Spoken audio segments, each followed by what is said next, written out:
ये मेंस 2020 का क्वेश्चन है जिसमें एक यूनिफॉर्म रोड दे रखी है जिसका मास जो है 4m है और लेंथ L है। सबसे इम्पोर्टेंट पॉइंट है कि इसको हमने सेंटर से जो है पाइवोट करके रखा हुआ है। अब सेंटर से पाइवोट करके रखा हुआ है का मतलब ये है कि इस जगह पर ही एक्सटर्नल फोर्स लग सकता है, और अगर इस जगह पर एक्सटर्नल फोर्स लग सकता है तो मैं इसी को एक्सिस ऑफ रोटेशन मानूंगा या पॉइंट ऑफ रोटेशन मानूंगा। ऐसा इसलिए कि अगर मैंने इसी को एक्सिस ऑफ रोटेशन मान लिया तो यहाँ पर जो एक्सटर्नल फोर्स लग रहा है उसकी वजह से टॉर्क कितना हो जाएगा, जीरो।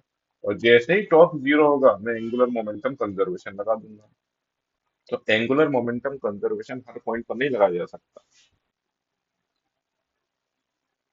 तो इन क्वेश्चंस में प्रॉब्लम क्या हो जाती है कि आप कोई सा भी रैंडम पॉइंट नहीं ले सकते, क्योंकि एक्सटर्नल फोर्स है तो कोई से भी पॉइंट्स के अबाउट टॉर्क आ सकता है और आता ही है, इन सभी पॉइंट के अबाउट टॉर्क है। लेकिन अगर मैं ये वाला पॉइंट ले लूं तो यहाँ पर तो फोर्स लग रहा है, फोर्स जीरो नहीं है, एक्सटर्नल फोर्स है, लेकिन उसकी वजह से टॉर्क कितना हो गया, जीरो। तो हम इस पॉइंट पर एंगुलर मोमेंटम कंजर्वेशन लगाएंगे। अब एक मास है जो v वेलोसिटी से मूव कर रहा है और बोला गया है कि वो जो एक्सिस है रॉड की उससे 45 डिग्री एंगल बना के जा रहा है, और वो जाता है और इसके एक एंड पर स्टिक कर जाता है।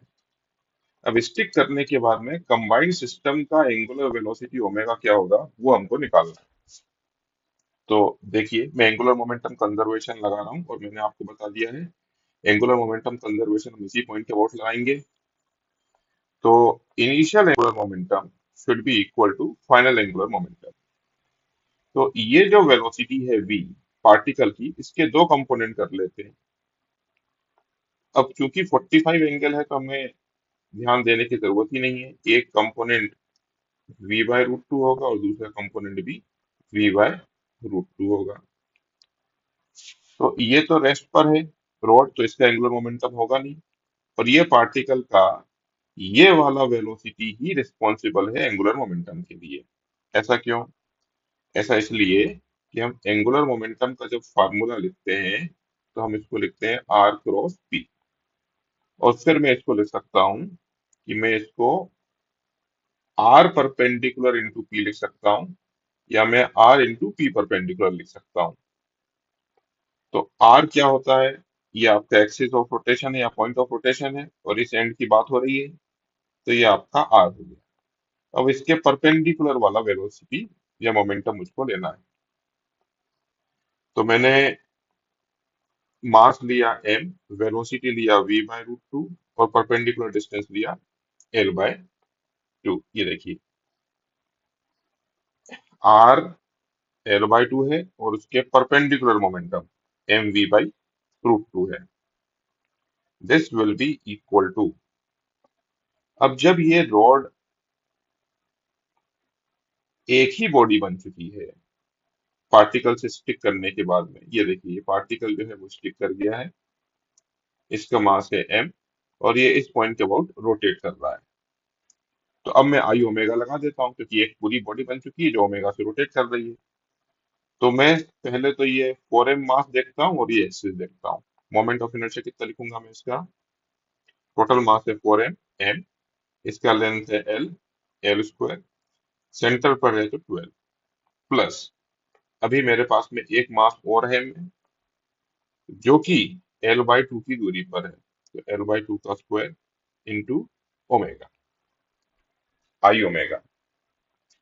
ये तो एक ही बॉडी बन चुकी है तो इसके लिए मैंने आई ओमेगा लिख दिया, रॉड का आई लिखा मैंने, और ये पार्टिकल का आई लिखा।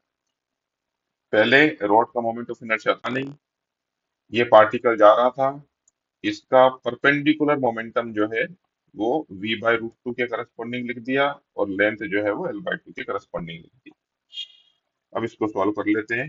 m v l two root two will be equal to m l square common निकाल लिया, यहाँ पर 4 है और 12 है तो ये हो गया 1/3, प्लस यहाँ पर हो गया 1/4 और ओमेगा। एम से एम कैंसिल हुआ, एक एल से एक एल, तो v by L two root two will be equal to 7/12 omega.